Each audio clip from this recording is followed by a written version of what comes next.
Fala pessoal, essa é uma mensagem de esclarecimento e também um sincero pedido de desculpas. Por isso, eu agradeço se você puder me ajudar compartilhando esse vídeo para que essa minha retratação alcance a maior quantidade possível de pessoas. De certa forma, esse vídeo também é uma resposta ao jornalista Glenn Greenwald e uma proposta ao influenciador digital Felipe Neto.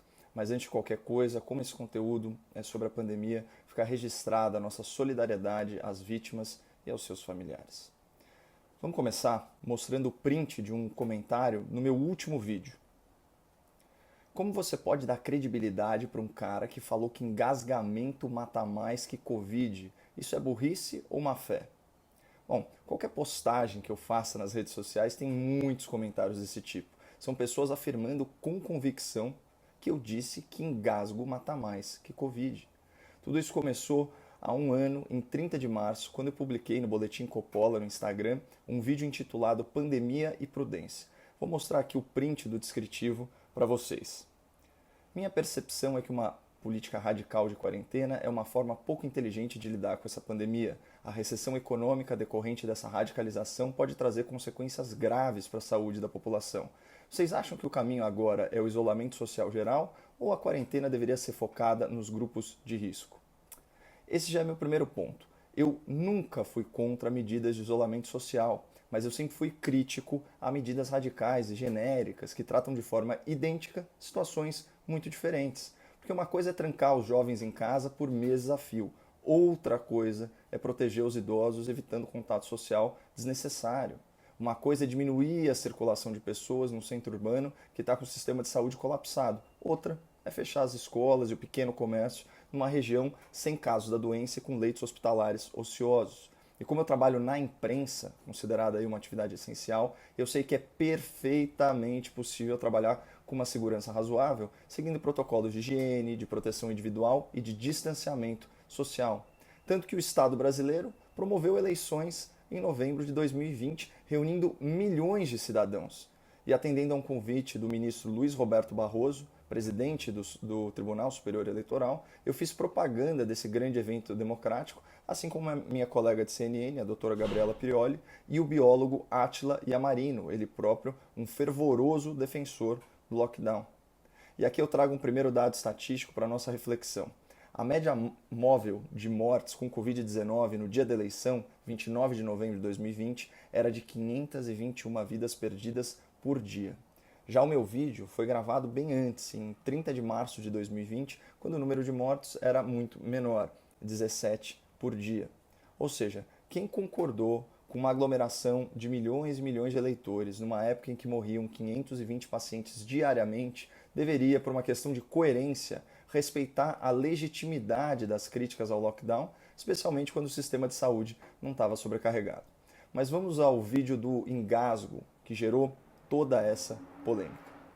A sabedoria popular, ela ensina que a diferença entre o remédio e o veneno é a dose. Isso também se aplica às virtudes. Em excesso, uma virtude ela pode sim se tornar um vício. Só que é perfeitamente possível pecar pelo excesso de prudência. Porque cautela demais paralisa, imobiliza, causa estagnação. Prudência em excesso ela pode te impedir de viver. E viver é assumir riscos calculados, né? Quando você se levanta para ir trabalhar, você já corre aí uma série de riscos. Você pode engasgar com o seu café da manhã, você pode tomar um tombo no banheiro ou na escada de casa, você pode ser atropelado, bater o seu carro, enfim. Você pode, inclusive, contrair o novo coronavírus. A reflexão que eu queria propor é a seguinte: faz sentido mandar todas, ou quase todas as pessoas, pararem de viver por tanto tempo por causa de uma doença que tem baixa letalidade, grupo de risco definido e que a transmissão é virtualmente impossível, né, de impedir, no máximo você consegue frear e tal. Na última recessão econômica global, que foi aí entre 2008 e 2010, você teve um pico de mais de 250 mil óbitos só de câncer. E isso a gente está falando dos países da OCDE, então são menos de 40 países. Então, pessoal, imagina a quantidade de mortes que uma recessão econômica acarreta em decorrência do quê? Do aumento de estresse e da queda de renda, sem falar na queda de arrecadação de impostos, né? Porque isso impacta o alcance e também a qualidade dos serviços públicos de saúde. Vejam que ser prudente no combate à pandemia não é simplesmente tentar frear a transmissão do vírus, custe o que custar. Ser prudente envolve tomar decisões considerando também as implicações de longo prazo. Percebam que eu sintetizei um vídeo de 5 minutos em menos de 1 minuto, com tese, argumento e conclusão. Ou seja, é possível editar um vídeo ou mesmo uma fala sendo fiel à sua essência e mantendo seu contexto. Mas vejam no que se transformou esse vídeo nas mãos do jornalista Glenn Greenwald, que ressuscitou esse assunto semana passada, dizendo: nunca se esqueça desse lixo. Faz sentido mandar todas ou quase todas as pessoas pararem de viver por tanto tempo por causa de uma doença que tem baixa letalidade, grupo de risco definido e que a transmissão é virtualmente impossível? Vocês repararam como o vídeo foi cortado bruscamente no final? Isso dá a impressão de que eu afirmei um absurdo, que a transmissão da Covid-19 é virtualmente, é praticamente impossível. Mas todo mundo sabe que o novo coronavírus é altamente infectante. Então você vai me desculpar, Glenn, mas lixo é a sua edição. Vejam o que eu falei de verdade. De uma doença que tem baixa letalidade, grupo de risco definido e que a transmissão é virtualmente impossível, né, de impedir, no máximo você consegue frear e tal.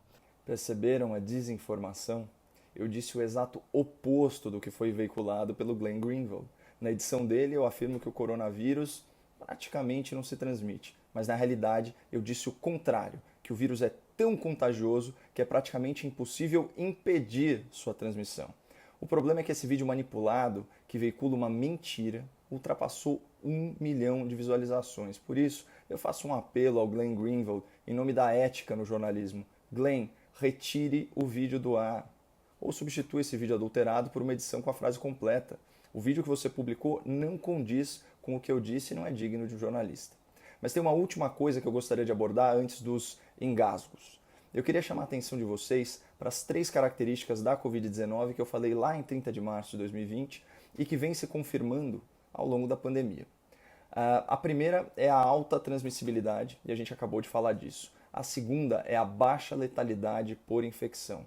E a terceira característica da Covid-19 é a diferença de vulnerabilidade entre os grupos de risco e a população geral.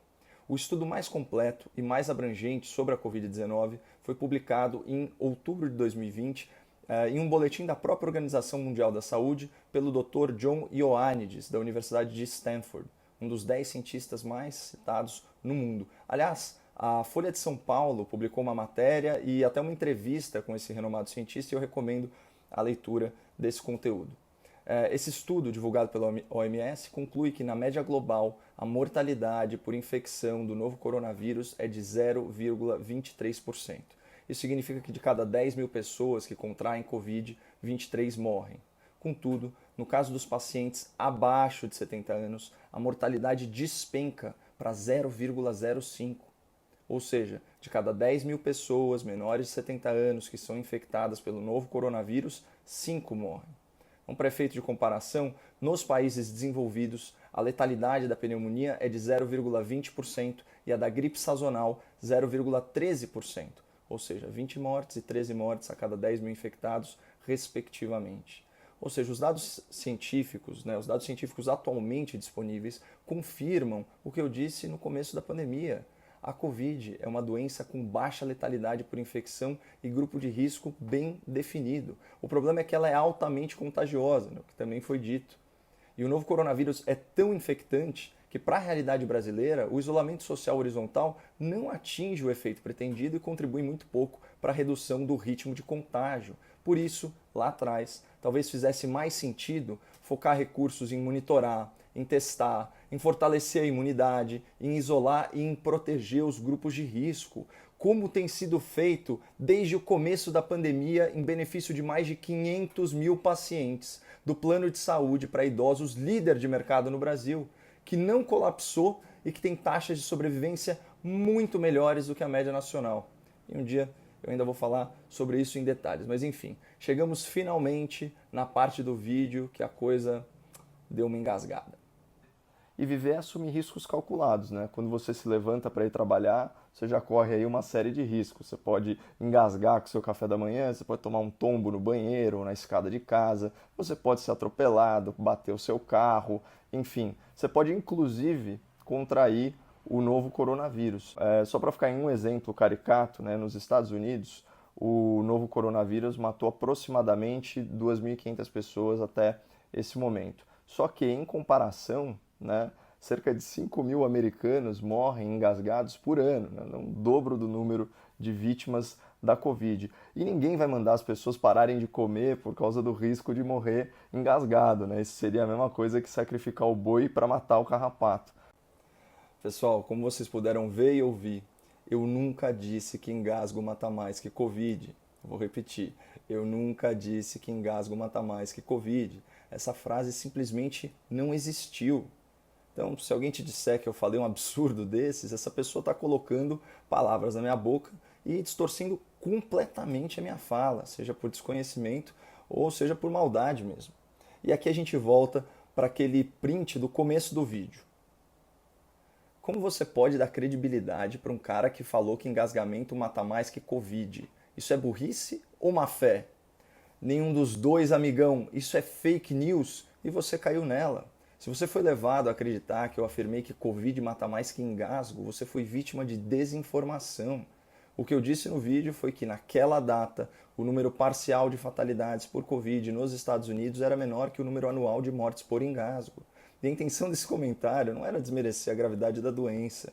O objetivo era reforçar a tese de que viver é assumir riscos e que, segundo as estatísticas, até o ato de engolir é arriscado, mas nem por isso a gente para de comer.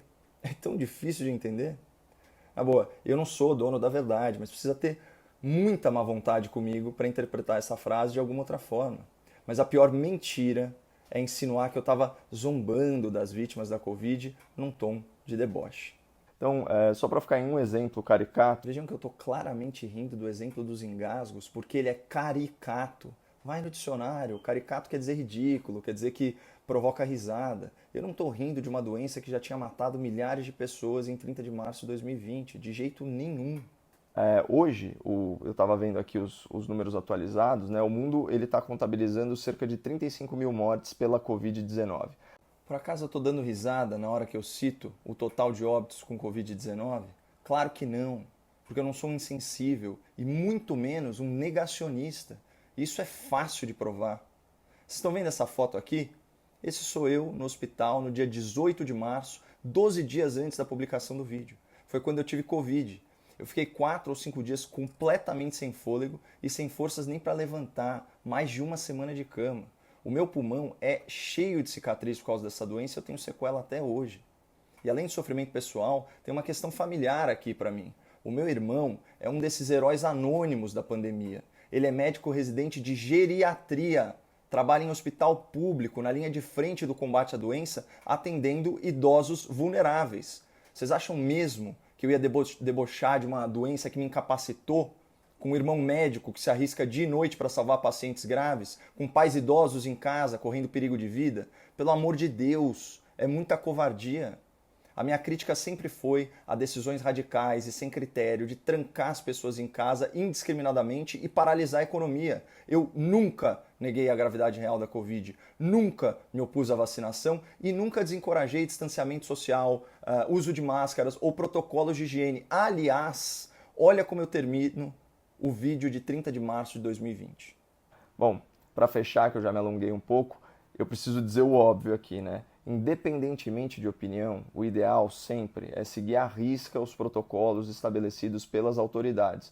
Isso lá é discurso de um negacionista da pandemia?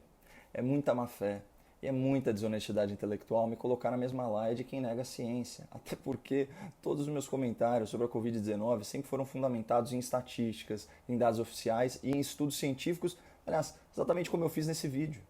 Mas voltando à questão do engasgo, tudo isso começou com um tweet do influenciador Felipe Neto em 31 de março de 2020. 5 mil pessoas morrem engasgadas por ano nos Estados Unidos. Vamos falar para o povo parar de comer? Esse foi o argumento de Caio Coppola para defender o fim do isolamento e ficar alinhado com o Bolsonaro. Bom, como a gente já viu, eu não defendi o fim das medidas de isolamento em 2020, só a sua aplicação mais inteligente, mais focalizada. E sobre o presidente da República, ele nem é mencionado no vídeo. Então, cada um com a sua obsessão. Mas falando em mencionar, fazendo aqui uma pesquisa rápida no Google, eu encontrei uns 5 tweets do Felipe Neto me criticando, me ofendendo de alguma forma ao longo dos últimos meses. Só que, diferentemente dele, até hoje eu nunca tinha feito qualquer citação a ele nas minhas redes sociais, muito menos de natureza injuriosa ou difamatória, até porque essa agressividade gratuita não combina com o meu jeito de ser. Mas, tirando as diferenças de lado, vocês sabem o que eu tenho em comum com o Felipe Neto? Então, assim, votar no Lula sob qualquer hipótese, contra qualquer candidato, eu não voto. Você fala, o Lula contra o gorila Malaquias. Eu vou votar no gorila. Não é isso. Além de nós não sermos eleitores do Lula, eu tenho outra coisa em comum com o Felipe Neto. Segundo o levantamento da Sonar, publicado no jornal O Globo, eu e ele estamos entre os 10 principais influenciadores da política na internet. Ele é o segundo mais popular e eu sou o sexto. É óbvio que a gente pensa diferente sobre muita coisa, mas eu tenho certeza que, assim como eu, ele também se entristece em ver tanta gente desempregada, tantos vulneráveis desamparados, tanta corrupção e, acima de tudo, tantas vidas perdidas, especialmente por falta de atendimento médico adequado. E uma coisa que me preocupa, como brasileiro, é que a gente está perdendo nosso sentimento de fraternidade. Se eu te enxergar como um negacionista, responsável pela morte de um parente meu, e se você me enxergar como um isolacionista, responsável pela perda do seu emprego, esse país vai implodir no seu próprio rancor. Por isso eu queria me dirigir diretamente ao Felipe Neto e, de peito aberto, fazer um convite.